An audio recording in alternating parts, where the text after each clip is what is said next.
Soalan, minum soda.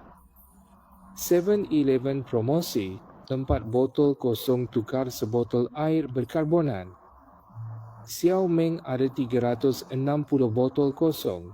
Berapa botol air berkarbonat boleh dia tukar? Cikgu Surya ajar kaedah pantas untuk selesaikan ini. Pertama sekali, mari kita lihat. Soalan ini berikan kita 4 botol kosong. Jadi kita lukis dulu 4 botol kosong. 4 botol kosong ini boleh ditukar dengan sebotol air berkarbonat.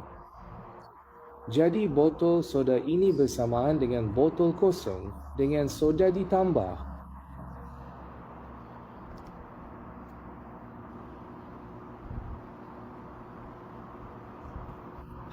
Begitulah caranya. Dari sini kita tahu, jika kita ambil 1 botol kosong di sini dan 1 lagi di sana, 3 botol kosong sudah cukup untuk ditukar dengan sebotol air berkarbonat, iaitu 1 botol air berkarbonat.